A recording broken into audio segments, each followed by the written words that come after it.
Hello and welcome to another video, and again thank you so much for all your comments and all the subscriptions that you've been giving me. It's been mind-blowing and I love the conversations we've been having in the chat.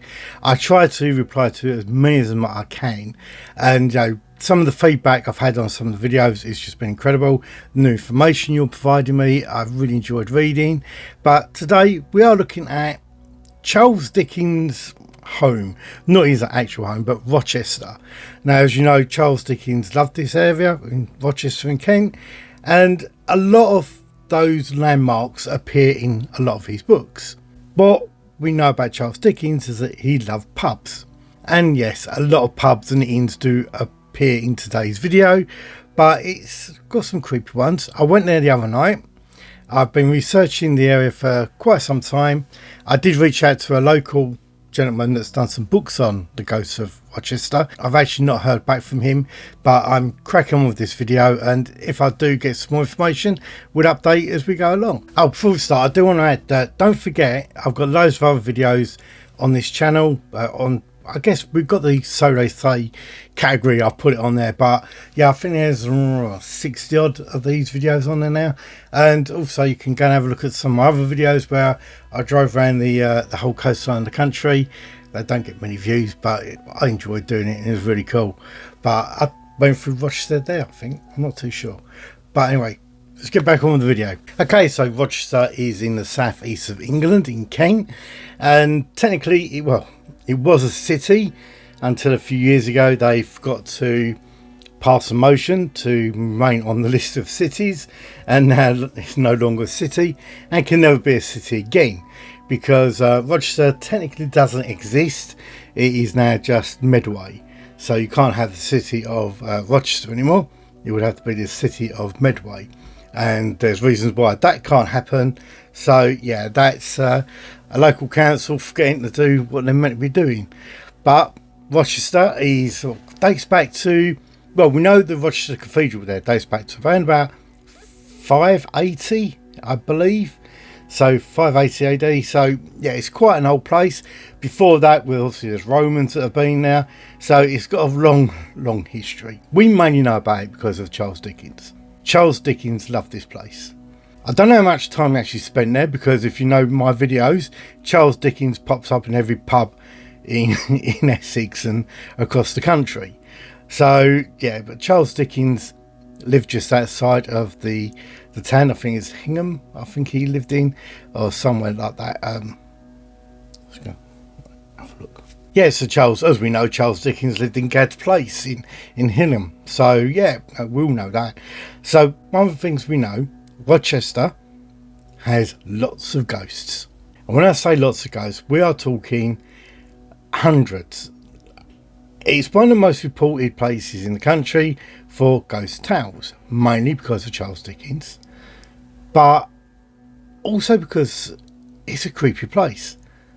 We went there the other night, and yeah, it is creepy. Beautiful, but creepy. Now, keeping in mind there are so many ghost stories of Rochester, I'm going to focus on the ones that are less well known, and there are other channels and probably books you can go and read if you want to know all of them, but there's a lot of them.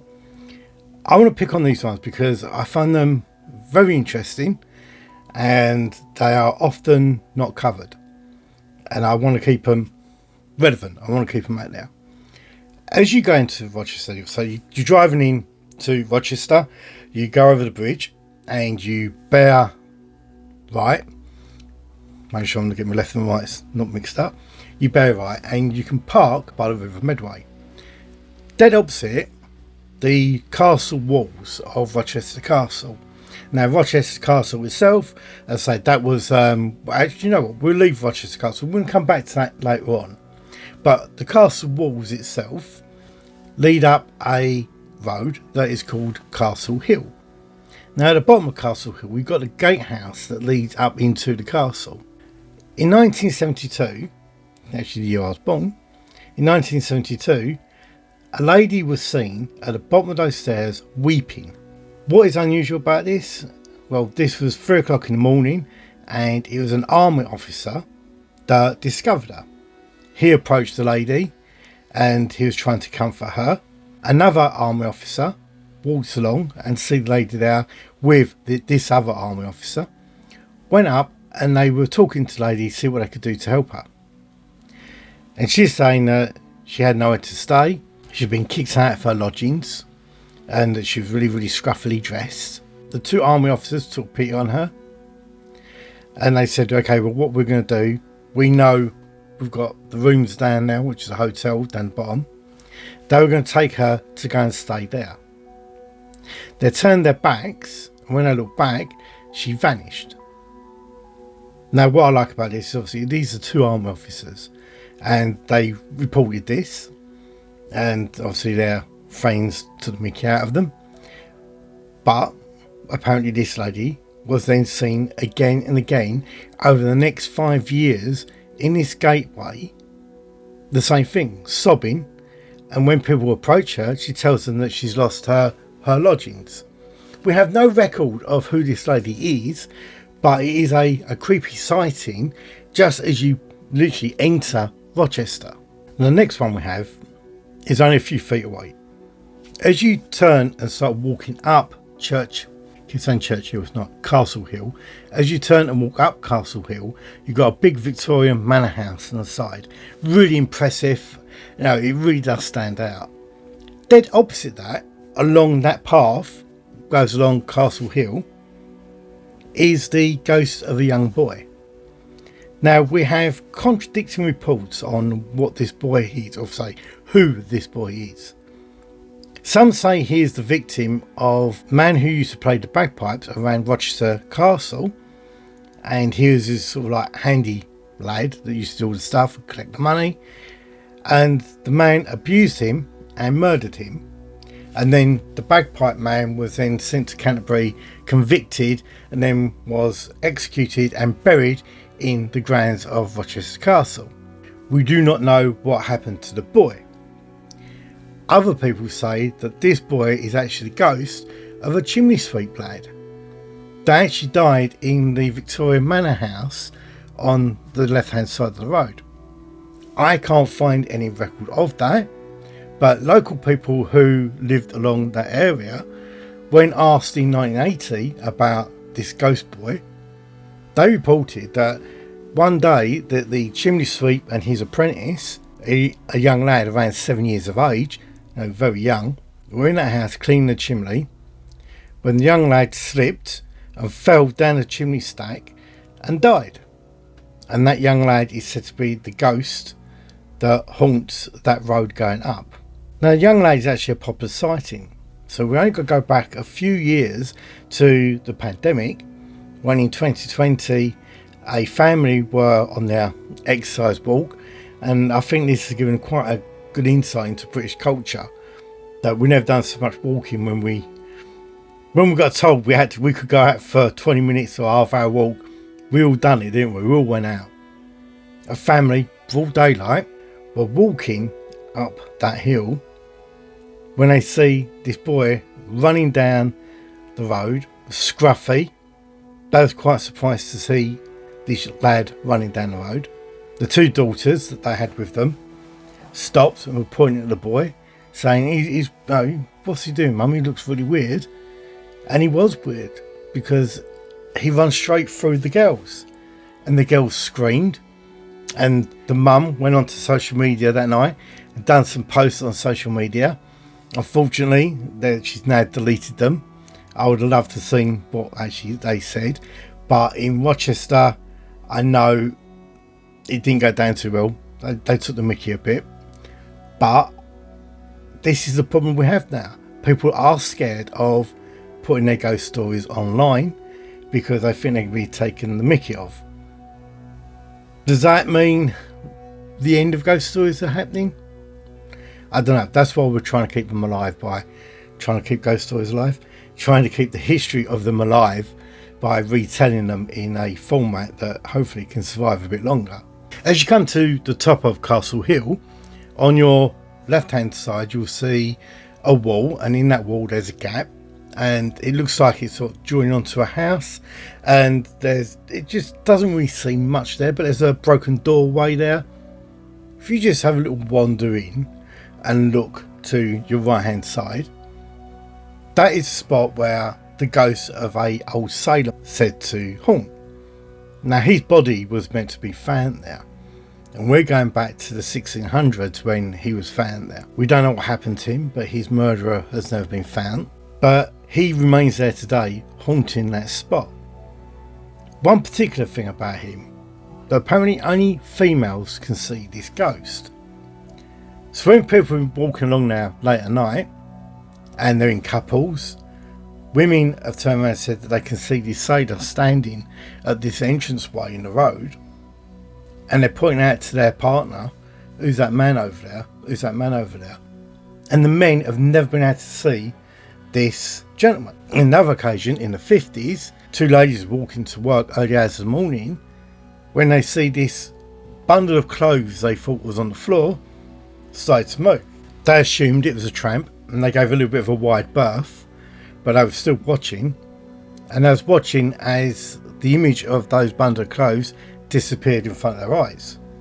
Again, this gave them a shock, and they spoke to other people, and they pointed out that this was the ghost of the murdered sailor that had quite often seen in that spot.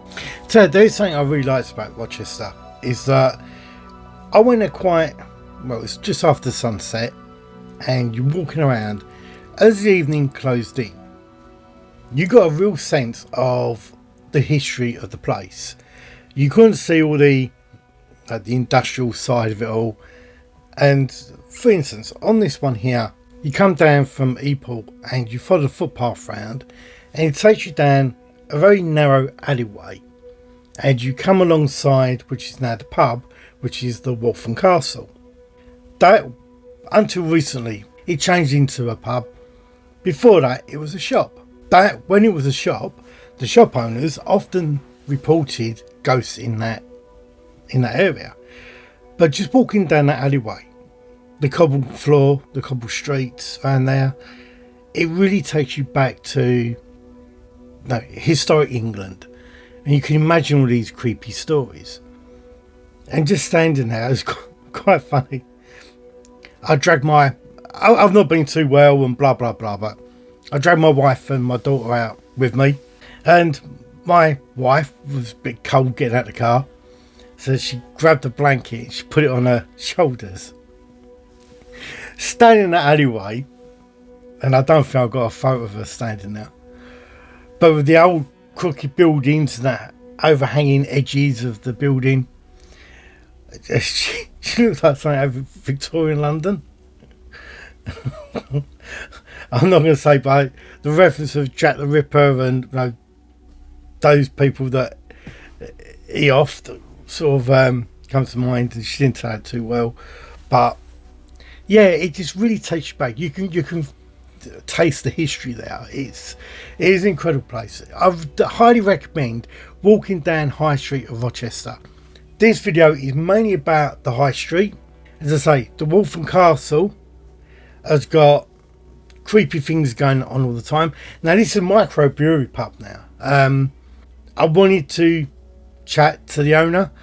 I've seen some interviews he's done, and I want to know his take on some of the ghost stories that happen in that pub. But they are the very general side of it all, where you've got things moving about, shadows standing in the corner, and all that side of it. But opposite, as you come out that alleyway, you look over and you've got the Corn Exchange.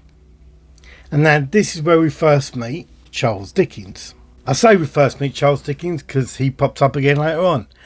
But you'll notice the Corn Exchange, you can't miss it. It's got a great big clock on the outside. Now this was completed in 1706, the Corn Exchange, red brick building, and it is a stunning building. It is the site of a lot of paranormal activity. Over the years it's changed the purpose of the buildings, and whoever has been in there have reported seeing a ghost of a gentleman walking down the main stairway heading towards the door. But what we're looking at is the ghost of Charles Dickens. Charles Dickens loved the clock at the Corn Exchange.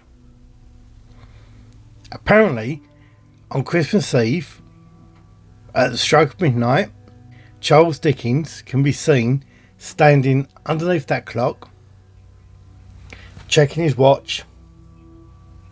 Actually, wouldn't have had his watch, would it? A timepiece. Checking his clock, and then walking off and vanishing as he walks down the road. So that is the report we have now. Now, we've got a local ghost reporter who I've reached out to, I haven't heard back from, Neil Arnold. I see a great video of him a few years ago where he said that there's many people who go and stand there and freeze to death on Christmas Eve waiting for the ghost of Charles Dickens, and he's the most unreliable ghost there is. It's probably because he's still visiting all these other pubs that he's meant to haunt as well. Everyone seems to have a ghost of Charles Dickens. But that said, there is a creepy figure that is commonly reported walking past the Corn Exchange. So we have a creepy encounter, and that was in 1936. In 1936, two gentlemen are walking down the high street late at night. They see this dark, shadowy figure walking towards them by the Corn Exchange. Now, as you do, a narrow path down there, they stepped out to let the gentleman pass. They describe him as wearing a tall black hat, a long draped black coat, and when they looked at him to expect the thank you of moving away, they didn't get it, and the gentleman turned around and said good evening to you as he walked past. The gentleman with the tall hat turned to look at these two gentlemen. The gentleman described him as having no face. There was just an empty space where the head should be, and the collar of the coat was turned up that met the top hat, and there was no face in them at all. The two gentlemen run, and it shook them up. Knowing the history of the area, they just put it down to another creepy encounter. It certainly wasn't Charles Dickens. It wasn't Christmas Eve. I keep saying to Mickey about Charles Dickens, but you know my issue with Charles Dickens. Every pub I go to do a story on, they reference Charles Dickens, and every building that is old is said to be in one of Charles Dickens' books. At least in Rochester, they really were in his books, and you can't argue with those facts. Now, a lot of the things are set in those houses, and they use the names in those houses. So, yeah.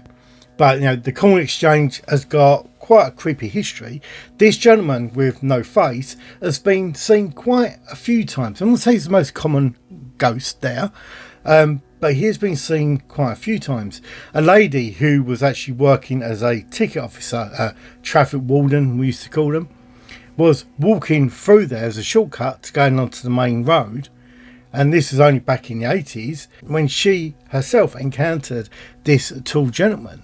And she was quite taken back by his appearance. He stood out. He wasn't of that time period. And she thought it was somebody early for fancy dress. And again, turned and looked at her, and she noticed he had no face, and frightened the life out of her. And he just vanishes. So we don't have no destination for this gentleman, apart from that he seems to come out of the Corn Exchange. When you look up the history of the Corn Exchange, it doesn't go into any of the darker side of it, but it's an old building. You can guess that things happen there. You're going back to 1706, and with executions of witches and all this sort of stuff still going on, and hangings were still going on and all that sort of stuff, the Corn Exchange probably was used as a temporary court at some points. And was people executed there? We don't know. No, we know that things like the plague pits were, the people from the plague were buried in the moat at Rochester Castle, which we are going to cover in a second. But no, the whole area has a feeling about it. And we're talking about the high street in Rochester. It's quite long, but you've got so many old buildings there that have got individual history and ghosts linked to them, that it's quite an amazing place for you to go and explore yourself. So you carry on heading down the high street. And I'd say I was there with my wife and my daughter, and quite funny, we was walking past one of the pubs, and the lady came out of one of the pubs and offered my wife and my daughter 3 cocktails if they went in there. My wife went, that'd be great, but my daughter's 12. And yeah, my daughter does look older than what she is, but she's still only 12. But if you keep walking down High Street, you come to Eastgate House, and it has been refurbished and it now looks stunning. This used to be the museum, the Dickens Centre, a lot of stuff in there, a lot of stuff that backed up history. And I think it was, I do remember being there years ago, and I did go in there. Unfortunately, being an evening this time, we couldn't go in there, it was shut. But I know that it was quite pokey little corridors in there, and there's a bigger room. So this is a 16th century building, and yeah, it looks creepy. And when it was being used as a museum, the story goes that they had the beast in there, the body of a beast.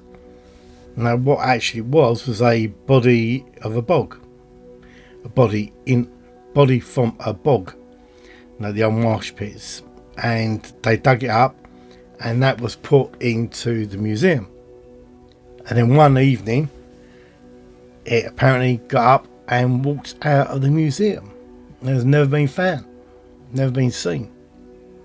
Ironically, after that event happened, this beast man, or dirty covered man that looked rather disfigured, was meant to be seen haunting the narrow lanes and passageways of Rochester. But yes, this bog man did disappear from this museum one evening and has never been seen again. The other one we have is the ghost of the Grey Lady, and she's seen either walking out of Eastgate House, but more commonly seen in the windows overlooking the side. In this video here, I pan up and look at the windows, see if I can see anything in there, and I couldn't. I've not actually checked the footage, so it may pop up and you'll be go, oh look, there's someone looking out the window. But she is one of the most common reported ghosts in the whole high street. The people walking past of a night time when everything's shut, saying they see this lady, glowing figure, this grey lady looking out the window, haunting over the high street. I think it's quite a creepy little story. But yes, it's a beautiful building, but definitely got a dark past. As you continue down the high street, you will see on your right hand side a white building, and that is the cheese rooms, with a crooked overhanging archway on the side of it. Now this house is Mr. Tope's house from one of Charles Dickens' novels, and again I say Charles Dickens did set a lot of his stuff there. There's a sign on this building describing that. Now what we have on the side of where this archway is, we have some really bizarre activity. The most common is the sound of horses coming through the archway. People believe this was the entrance to a brewery yard around the back. Other people say it was going up towards the cathedral. Others say that it was more to do with smuggling. Now, smuggling was rife in that area. Rochester is a port town, or was a port city, and you've got Chatham around the bend. Now, Chatham and Rochester are all in that same area, and I've left Chatham Docks out of this. It is something I want to do, but it has been done to death. Chatham Dockyard is, there's some great ghost stories there. If I can find some uncommon ones, I may cover it. But this archway, people believe, was a smuggler's archway, where they'd come up from the port and they'd bring their horses, come up there around about 2-3 o'clock in the morning. They put all their smuggled goods around the inns on the corner, and oh yeah, keep doing that. You see a bruise there. That I had a blood test, and it's quite funny actually. Sitting in the hospital the other day, and if you're watching this and you're the lady, I hope you're better. And we were just talking, and someone said, "I prefer your other side." I thought, "What's that?" I mean, your YouTube videos. I was like, "Oh no." Yeah, so getting recognised even in emergency departments now. So, but yeah, I hope you're okay and hope you enjoyed this video, and it was nice meeting you. Moving on, now this is also the Jasper's Gatehouse. So it's got lots of different names. In that archway, very, very similar to the archway down the other end. So one of the reports we have, a lady staying in the houses opposite, around about 2 o'clock in the morning, kept hearing the sound of hooves. She's looking out and she describes them coming from this archway, but there's no hooves out there. She can't see no horses or anything. The other one we have is, yes, these people were coming out of a pub. They were walking past, and as they walked past that archway, they felt brushed aside, and the sound of hooves and a carriage rushing past them, but there's nothing there. So it's like a ghost carriage has rushed through that archway. Now, if you walk through that archway, it does look creepy. There is meant to be a figure of a lady haunting in the archway, very much like the archway come down from the cathedral, where a figure of another lady haunting that archway. The cheese rooms itself is said to be haunted. Things go missing, things get misplaced, things seem to move around on their own. I again didn't get to speak to the people who work there, that currently work there. I have spoken to ex-staff members that say, yeah, they agree that there's something creepy going on there, but nothing that they feel threatened by. They think they're all quite a pleasant presence in that building, so they don't feel scared. And one of them says there's a lady that haunts that building that can be quite helpful sometimes, that if you do mislay something, you can call out and ask, and she'll put that item back or put it somewhere where you'll find it. So not all ghosts are bad. Now we come to what some will tell you is the most important building in the high street, and that is the Six Poor Travellers House. Now this is a grade 1 listed building, so I'm not sure how many grade 1 listed buildings there are in that high street, but this is one of the most important ones there. 16th century, and the idea was that this was literally built for travellers, and people who fell destitute whilst travelling could come and stay there, and they did so until the 1940s. So from 1520, that's just dust. I've just sneezed, so I know there's dust in here. That ain't an all like last time. Yeah, that one that come down the camera, you all spied that. That freaked me out, because when I looked on the video, it seemed that it was right on the camera bit here, but when I was standing it, I see it out the corner of my eye as if it was coming down. That was bizarre, and I'm skeptic, but yeah, the Six Poor Travellers House, it was like about 1520 it opened, and it stayed open until the 1940s. Mixed views on what it was really used for. Some say that the bottom area of the Six Poor Travellers was maybe used as a bit of a torture area, and that people who fell foul of some other people in that building were executed or tortured in there. It has certainly got a dark past. A lot of these buildings along there did. This again is meant to be haunted by a gentleman with a tall black hat. Could this be the gentleman from the Corn Exchange that is seen walking down, and does he reappear from the Six Poor Travellers House? Are they linked? Has he got something to do with the Corn Exchange and the Six Poor Travellers House? It does seem strange that this figure is seen in these two locations, so yes, probably there is a link. Now, people say that this tall black figure could be the founder of the Travellers House, and that's Sir Richard Waite. Now, he was the MP who started it, and they believe that he's the person that is seen haunting that area. Why would he haunt that place? Maybe he is very, very proud of it and would go back to visit it. Or did he know some of the misbehaviour that was going on in that building? We know that children are said to haunt this area as well. So screams of children are said to be heard around the site of that building. Were children being tortured down in there? Now, you go back to Eastgate House, that was a school for a period of time. There's rumours that children lost their life there. None of this is founded, but you go into the history of Rochester and it is dark and macabre. The executions took place. It was a smuggler's den. All this sort of stuff happened around there.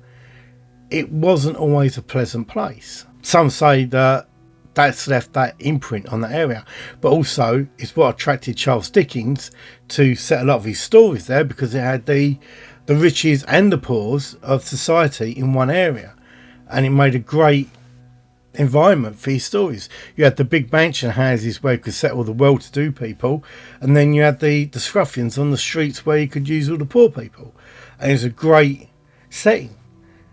So very much like in London, the settings of some of his stories in London, he used that. You walk around Rochester, yes, you feel like you're back in history. You understand it. Yes, you can imagine these ghosts there. You can imagine Charles Dickens stories there. It gets to you walking around now, and I think especially because it's such a pleasant evening. My God, I tell you now, what a pleasant night it was. We walked through there, and yes, people were drinking. Everyone was laughing. It was so pleasant. The bouncers were really nice. They were talking on the door. One bloke come out when I was filmed down by the I think it's the Charlotte pub, and the Queen Charlotte pub, and he went, "Excuse me, mate, what are you doing?" And I'm walking on film with my wife and daughter, filming the building. Went, "I'm just making some videos about ghost stories." He went, "Gay stories?" No, gay stories? He went, "Oh no, just the owners are gay." He goes, "I thought you was doing a story on them." "No, I'm doing ghost stories." And we had a little talk, and yeah, he didn't really have much to say on the ghost side of it all. Told him a bit about the history of the place, and one of the lady who offered my wife cocktails at the other pub turned around and said that she believes that someone haunted that one. So again, you walk down these streets and you hear ghost stories from nearly every building. Neil Arnold, who was the local historian I reached out to, he openly admits that his book, a lot of the research from that was like what I do. He went down, knocked on the doors, and asked everybody, "Do you know a ghost story about your building?" And he got them all, because there are lots. But the Six Poor Travellers House is one where it can leave a bad taste in your mouth. There could be something that really is dark and disturbing about this place. Remember, Charles Dickens actually done a story called The Seven Poor Travellers. So again, he used that in his book. So there's reference in there as well. Now we come to the Queen Charlotte pub. And this is where the bouncer thought I was making gay stories. Now, the pub comes up in reference over the years of your general ghost in a pub story. Glasses flying off the counters and things moving, cellars haunted and all that. We're focusing on one particular story that is founded in some evidence. Now, there was a report of a body being found at the back of this area, the yard at the back, in 1825. Now, this was a maid who had been murdered there. Some believe that she used to work in that building. I'm not sure if it was a pub at that time. I know that a lot of these buildings in Rochester High Street changed what they were from time to time. Some were pubs, some then went on to be schools, museums, blah blah blah. The Queen Charlotte is said to be haunted by this lady. When we come and look at the reports on the ghost story of this, it's been hard to find. I knew about this ghost story from an old document we had at Thurrock Museum. Now, why Thurrock Museum had documents from Rochester, I don't know. And my notes from that time says about this body being found at the back of the Queen Charlotte, and the lady is said to haunt the area. The report we have was from 1898, where a lady's walking down the street and she hears a cry out in the yard area. She carries on walking down and she sees a figure of a lady falling down to the floor and then disappearing. Now, she's in full view of this lady, so as the lady falls down, she vanishes. That is said to repeat itself over the next 20 years. Then we have no more reports of that until 1970, when again, two people walking down the road, they hear the scream of the lady, they turn around and see a lady clutch her chest and fall to the ground. Unless she lands on the ground, she vanishes. So we've got like a reenactment.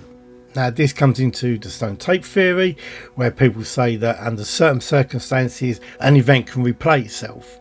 Could this be that? It seems more plausible answer than a ghost, and that is if you want to put a stamp on it, what you want to call it. Okay, a little bit about the Rochester Cathedral now. So as you come through the high street, you can see there's an archway and it leads up to the cathedral. This is haunted by a lady in sort of like baggy clothing and sort of like not sort of well-to-do dress. People have seen her mainly early hours of the morning, so sort of 2-3 o'clock, and when they approach her to see if she's okay, she vanishes. One report we do have is that she jumped out of the gateway screaming at two ladies and vanished in front of them. So literally a jump scare, you know, what you think that ghosts can do. So bit out of character, that report, but like the other archway, we have the reports of horses going through that archway, and this is very, very plausible. It would have been a constant thoroughfare for horses and coaches going through there, especially if they were taking bodies up to the cemetery. So I guess it has got that stone tape theory element on it, where things could replay itself. Again, we have people staying opposite that turn around and say that they hear hooves of horses going through and they look out and they don't see anything. But we don't have the report of the other one has someone literally being pushed away by a horse going through there. We don't have that with this one, but it does lead you around to the cathedral. Now, ghost stories about the cathedral are a little bit of an issue. People say it's haunted by monks that walk around the grounds on the outside. Some say it's haunted by two old undertakers that are meant to haunt the area, maybe looking for body snatchers. People believe they actually were body snatchers and it's their ghosts that hide this place. And body snatching did take place in Rochester. It was quite rife. I do believe that when I said about the bloke with the bagpipes, I believe his body was given to science. The real truth about him, I think his body was given to science to help stop body snatching in the cemetery there. That is what I sort of dug out in a little paragraph in history when I was doing some research. So yeah, perhaps he wasn't buried in the moat at the castle. Talking about the castle, okay, so let's walk up to the castle, and you'll see here we're walking up and very dark.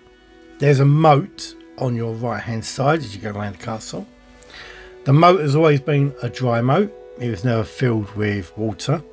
So when it was under siege, and there was a big siege here in the 12th century, and it didn't end well, they did set fire to the south end of the keep and collapsed the walls, and they managed to get in and end the siege.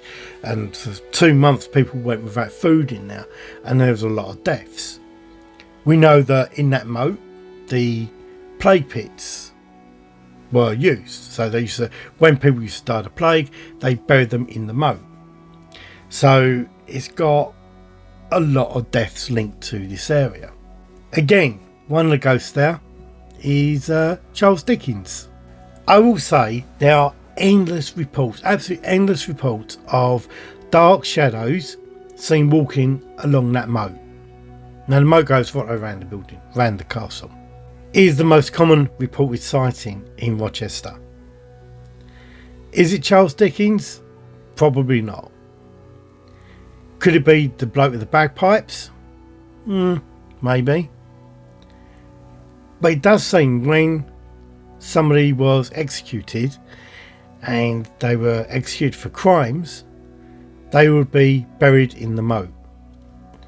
They didn't want to put them into the churchyard. They just shove them in the moat. That moat area is probably rife with bodies. I couldn't find any historical records of digs going on, but I guess there's been loads, so we know there's going to be evidence to back that up. But these figures are seen even 2 months ago. Now, reports are so common that they don't even get logged on paranormal databases no more. It's a given fact that every now and again you'll see these dark shadows go along the moat area. I didn't see any when we were there. Had a look. There were some kids drinking up the top of the hill by the castle.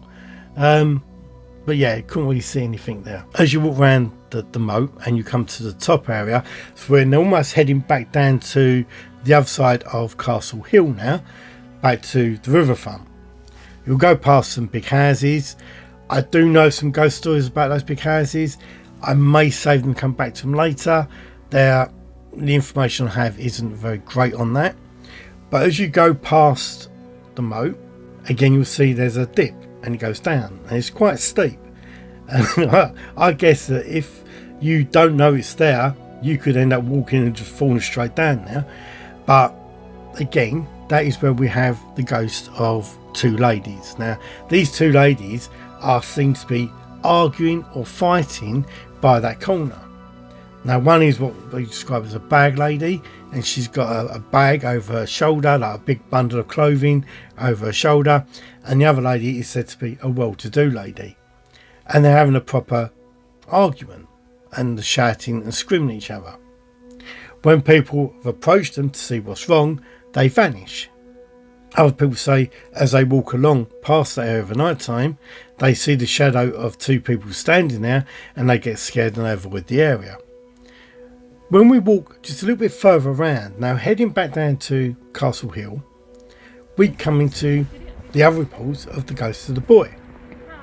Again, this boy is seen running up that side of the hill, described slightly differently this time. Now, this boy is said to be quite well dressed, respected dress, and he's a little bit older, 10 or 11 years of age, and he's running quite healthily up the hill. And people step aside to let him pass. He vanishes as he runs past them. Obviously, this takes people by surprise, but again, it's a common reported ghost of Rochester. I hope I've put enough there for you to want to go and visit this place itself.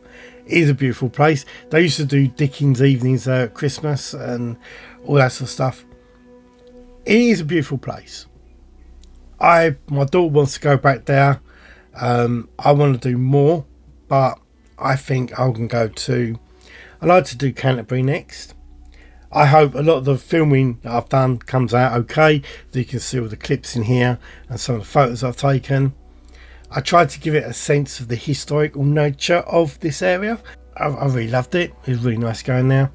Anyway, I hope you like this video, and keep hitting that subscribe button, keep hitting that like button, put your comments there, and thank you so much to those who have joined the membership. I have a members video coming up hopefully late this week. I was going to do a live from here for the members only, but my battery ran out on my phone and I ended up filming half of this on my wife's phone, which wasn't very professional of me, but it was not a last minute thing. But yeah, it's I enjoyed going here. It was lovely. We've got a few other ones coming up over the next few weeks. I think next week is another separate ghost story in one location. Haunted getaway sort of story that someone's been begging me to complete. Yeah, it's a good story. I do like it, and yeah, solid evidence on it, and well, dare say so. And yeah, it's going to be a good one. But again, thank you for all your support, and I'll see you in the next video. Bye.